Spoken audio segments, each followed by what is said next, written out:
नमस्कार प्यारे भक्तों, अब मैं आपके सामने कार्तिक मास का 34वां अध्याय प्रस्तुत कर रही हूँ। सूत जी कहते हैं कि यदि किसी में उद्यापन की शक्ति ना हो तो ब्राह्मणों को भोजन करा दे। यदि ब्राह्मण ना मिले तो गौ का पूजन कर लें। यदि गौ भी ना मिले तो पीपल अथवा वट का पूजन कर लें।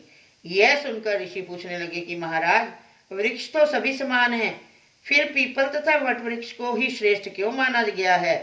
तब सूत जी ने कहा, पीपल विष्णु का, वट शिव का तथा पलाश ब्रह्मा जी का रूप है। फिर ऋषियों ने पूछा कि ब्रह्मा विष्णु तथा महेश यह सब वृक्ष भाव को कैसे प्राप्त हुए?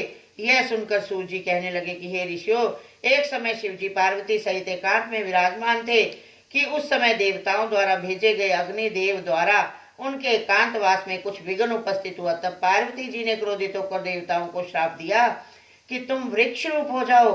तब विष्णु जी गया में जाकर पीपल, शिव जी काशी में अक्षय वट तथा ब्रह्मा जी पलाश रूप हो गए। तभी से पीपल और वट का पूजन होता है। तब ऋषियों ने पूछा कि रविवार को पीपल का पूजन नहीं होता और शनिवार को अवश्य होता है, इसका क्या कारण है? सो भी कृपा करके कहिए।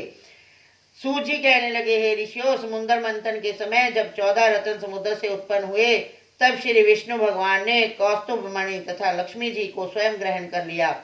तब भगवान लक्ष्मी जी के साथ विवाह करने लगे तो लक्ष्मी जी ने कहा, भगवान, मेरी एक बड़ी बहन भी है जिसका नाम दरिद्रा है, अतः पहले उसका विवाह होना चाहिए। विष्णु जी ने लक्ष्मी जी के यह वचन सुनकर उनकी बड़ी बहन ज्येष्ठा उद्दालक ऋषि को सौंप दी। ज्येष्ठा का रंग काला तथा लाल नेत्र, बिखरे बाल थे। उद्दालक मुनि भगवान की आज्ञा मानकर दरिद्रा को अपने आश्रम में ले गए। वहां आकर दरिद्रा ने देखा कि आश्रम में वेद पाठ तथा हवन हो रहा है। यह देख उसने मुनि से कहा कि मैं यहाँ पर नहीं रह सकती। जहाँ पर चोरी, यारी तथा ब्राह्मणों का अपमान होता है, मैं वहीं पर रह सकती हूँ।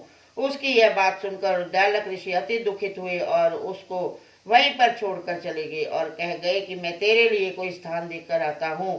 दरिद्रा ने बहुत देर तक ऋषि की प्रतीक्षा की, किंतु उसके ना आने पर वह रोने और चिल्लाने लगी। तब लक्ष्मी जी ने भगवान से कहा कि हे भगवान, बहन दरिद्रा ऋषि द्वारा त्याग किए जाने से अत्यंत दुखी होकर रो रही है, अतः पहले आप उसे जाकर शांत कीजिए। तब भगवान लक्ष्मी जी सहित वहां पर आए और कहने लगे कि तुम पीपल में निवास करो। पीपल हमारा ही अंश है। जो कोई कार्तिक सुदी पूर्णिमा को पीपल का पूजन करेगा वह तुमको ही प्राप्त होगा और उसके यहाँ लक्ष्मी का वास होगा।